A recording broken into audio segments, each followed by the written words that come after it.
Sophie Cunningham, she did it again. Sophie Cunningham absolutely embarrassed the Indiana Fever coaches, especially Briann January, who's supposed to be the defensive guru. I mean, Stephanie White came here from Connecticut. They told me she was a defensive coach when she got here. But Sophie Cunningham blasted them, letting it be known, man, the defense sucks. Whatever they have us doing sucks. This whole thing sucks, man. We got to get into it. Take a seat and get ready for what may be one of the most explosive, toxic, and insane coaching scandals the WNBA has ever seen. The unrest around once-in-a-generation standout Caitlin Clark has reportedly led to widespread dismissals close to the top of the Indiana Fever, and the locker room has apparently reached a point where it may be impossible to undo the damage. The way Indiana employees had been utilizing Clark had already infuriated fans, but those grievances might have only been the tip of the iceberg. In this video, we examine rumors of a spectacular player uprising in which veteran guard Sophie Cunningham allegedly challenged head coach Stephanie White and destroyed the team's direction. The allegations include permitting White and assistant coach Briann January to create an intolerable environment behind closed doors, purposefully limiting Clark and prohibiting her from controlling the offense. And, according to reports, there is much more to this tale than just a violent altercation in the locker room. League executives and Fever ownership were reported to have interfered and initiated a full organizational purge due to the intense fallout and the apparent mistreatment. According to reports, General Manager Amber Cox and head coach Stephanie White were fired. Watch this entire film to learn more about the alleged betrayal, the subsequent retaliation, and the dramatic termination that supporters think may have saved Caitlin Clark's future. Let's dive right into this madness by clicking the subscribe button. If you appreciate this content, consider giving this video a like and subscribing to the channel. Believe it or not, more than 83% of viewers haven't subscribed yet. It's free and only takes a second, but it means the world to us. So, did you subscribe already? Great. Thank you so much for your support. Now, back to the video. We got to do that. We don't know what we're doing. Like, what? Let's get into this. You got Briann January. This is Briann January. You see her coming down right here, trying to calm Caitlin Clark and Sophie Cunningham down on the bench. They're just disregarding her. Like, get out of here. Look, you see Sophie say, get out of my way. Get out of my face. Just get out of my face. And this is supposed to be the defensive guru that they're supposed to be listening to. They don't want to listen to no Briann January. I'm sorry. It just is what it is. They don't want to listen to Briann January, and maybe they have a point in not wanting to listen to Briann January. I mean, I think it's that simple. I mean, it is what it is. What has Briann January done? We must start with the rumored locker room rebellion that allegedly brought down the entire franchise structure, my friend. Throughout the season, the Indiana Fever organization had been under increasing pressure, and the situation was increasingly portrayed as a ticking time bomb.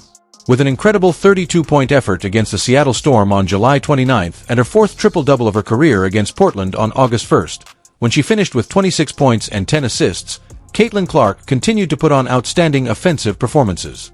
However, reports of a growing gulf between the players and coaching staff started to surface while Clark was performing well on the court.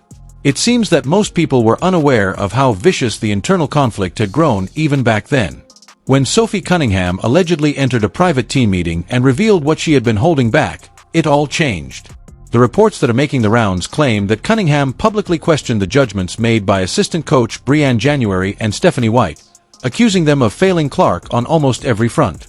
According to reports, she contended that the coaches had not established the development plan, offensive freedom, or support system necessary for a player with Clark's exceptional talent.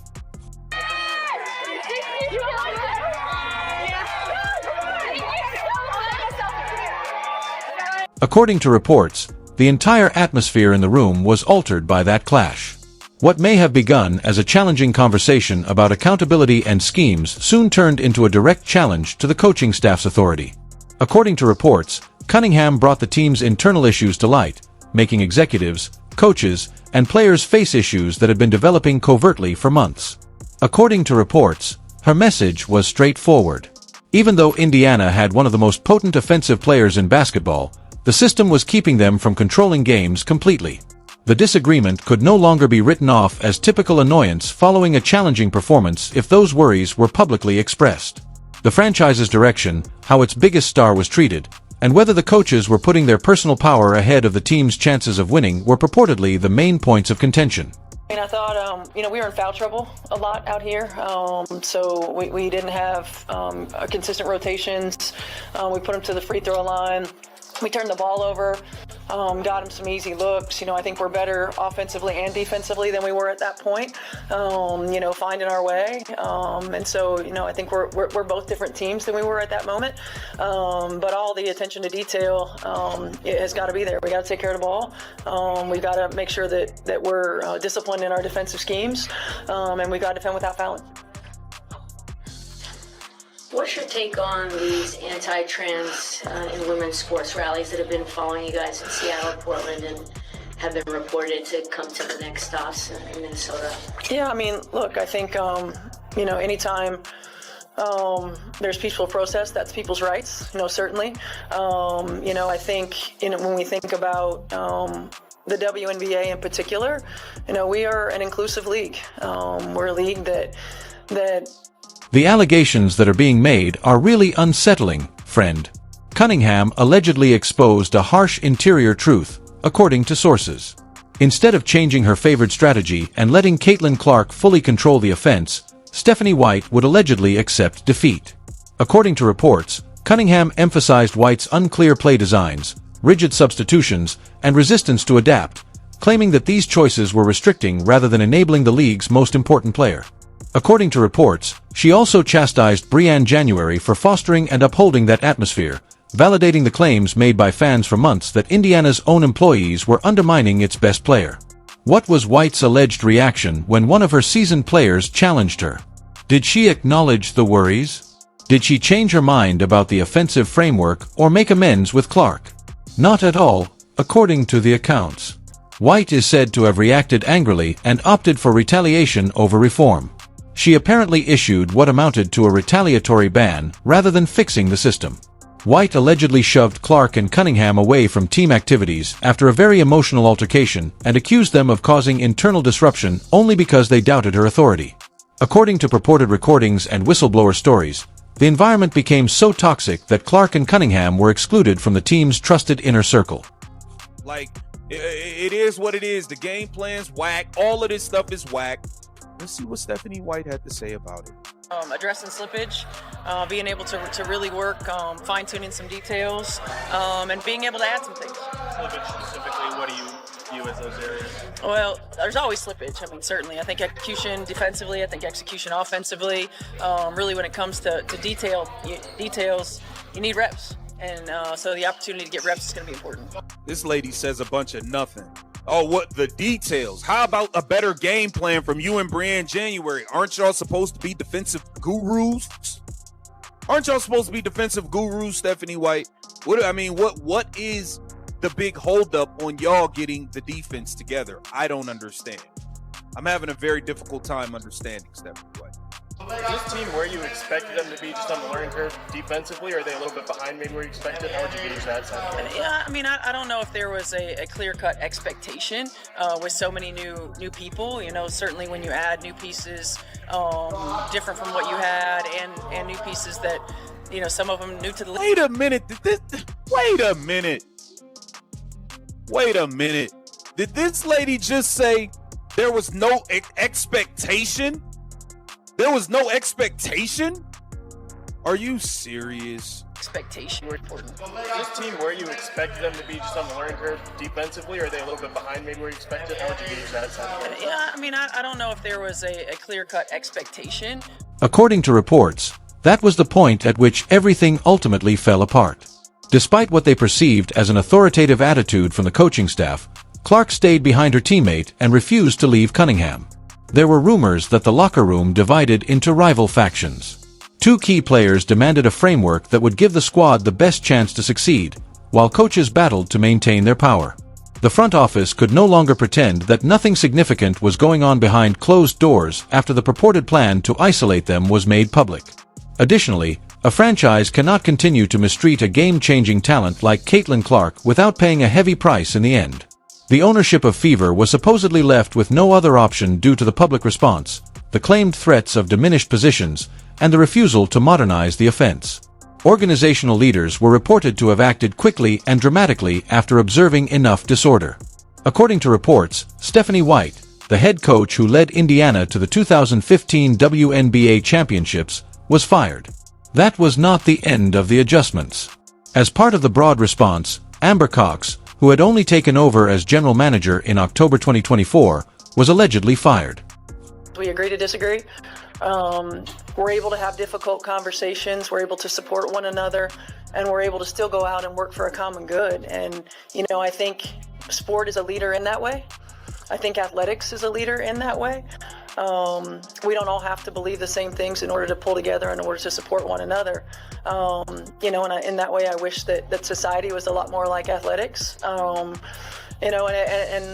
I think that again, it's the most important thing to me is that we take care of our locker room, and as a league and as a human, from a humanity standpoint, that we welcome everyone. What is it like, I guess, maybe you're aware, maybe you're not aware, just the Fever brand in general has been connected to things that are not necessarily commensurate with inclusivity. Like, how do you, as an out woman, sort of feel about that? Yeah, I think it's unfortunate. I think it's unfortunate because the brand is being used in a way that I don't think it's the people within the brand that are doing that as much. I think that social media has a big influence on that. I think it's a very challenging time, I would say, when so much of the narrative it gets taken away in an algorithm, so to speak.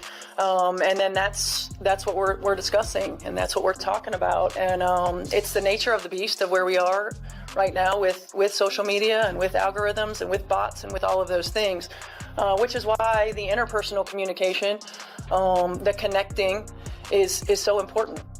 What's your stance? What is your stance on men or athletes who test as biological male participating in women's sports? What's your personal stance? Yeah, I mean, I don't know that I would say that I'm educated enough from a scientific standpoint. I don't ever... The general manager, who was accused of permitting the issue to persist, and the coach, who was accused of enforcing the detrimental method, were both fired after ownership apparently determined that a partial repair would not be sufficient. One overwhelming conclusion can be drawn from the provided results. Because she refused to reorganize the team around one of the most potent offensive powers in basketball, Stephanie White lost her job. In contrast, Sophie Cunningham is portrayed as the player who stood inside the locker room and jeopardized her personal comfort in order to ultimately end the coach's authority. It is nearly impossible to overlook the irony of this tale, buddy. Caitlin Clark and Sophie Cunningham were supposedly the ones who were ultimately expelled from the organization's inner structure despite White and Cox's purported attempts to freeze them out. This is a huge win for Fever fans and a warning to the rest of the WNBA. A team cannot afford to limit, undermine, or sabotage a superstar who has the potential to change the entire league. I'm sure they have expectation. No expectation defensively. There's no expectation. We're just y'all just rolling the ball out there, and hey, switch 1 through 5, no help. We just rolling the balls out there. Pick up, switch, no help, no expectation. Let's just figure it out on the go. It's ridiculous. I think that you gauge it early. You think about what you want to do and what you want to put in. You gauge how quickly we're able to get to that point, and then how much retention there is. And so, I think it's a group that would I like to be further along? Of course, I think every coach would. It is where we are. And I think now for us having an opportunity for a week to be able to get back to addressing some of those things and then seeing how much further we can push is important. Do you have any updates on Caitlin and her status, or expect her to practice today? Now we got to get to this portion where she did talk about the update on Caitlin Clark. Let's get into this. I don't feel like legitimate WNBA fans. Caitlin did an individual workout this morning. Entail for her? Is she with coaches for that? Is she just literally by herself? No, she's with our player development coaches, with our medical staff, with our sports performance staff, and just working on some basketball skill stuff, movement pattern stuff, as she continues to work her way back to full team activity. Too early to know about availability for Sunday. Yeah, no, I think it's still too early. Do you have a better idea, I guess, of just her status? Is she doing better with her back, or do you have more clarity, I guess, just on the injury itself? Yeah, I mean, I think every day is a little bit better, right? Every day is a little bit better. And again, you know, I reiterate for those who haven't had back issues, you know, every day can be something different. You know, you can feel really good in practices or workouts or warm-ups or whatever, and then you go to bed at night and you wake up and it's different. Or, you know, if you sit at home and you're watching something on television, if you're watching the game or whatever else, you can wake up and it's different. I mean, it's the back is a nagging thing that manifests itself in different ways. Was it a re-aggravation? Is that how you would, the medical type would describe it? Is it re-aggravation, or is it kind of a new thing? Yeah, I don't think it's a new thing. I think it's a re-aggravation. Again, when you have a back, it's like every day is different. Are you involved in virtual reality? So you know, she still has no. Caitlin Clark got to get away from Stephanie White. She has to get away from her. Lady got no info. You know, oh, she just did. You know, just another individual workout and like. Listen, man, I hope y'all don't think y'all about to do this whole same thing. I want to know exactly what you think now. Go directly to the comment section, then. Are you happy that Stephanie White and Amber Cox were reportedly fired? Do you think Sophie Cunningham should be regarded as a legend for standing up to the staff and standing up for Caitlin Clark? Please share your harshest and boldest thoughts below. Additionally, click the like button and subscribe to the channel immediately if you're searching for the most audacious, straightforward, and unfiltered WNBA coverage available online. We are still investigating every dispute, conflict, and dramatic moment, my friend. In the next one, I'll see you. Please share your thoughts in the comment section, subscribe, and enable all notifications so you don't miss anything. We'll see you in the next one after you click the video on the screen.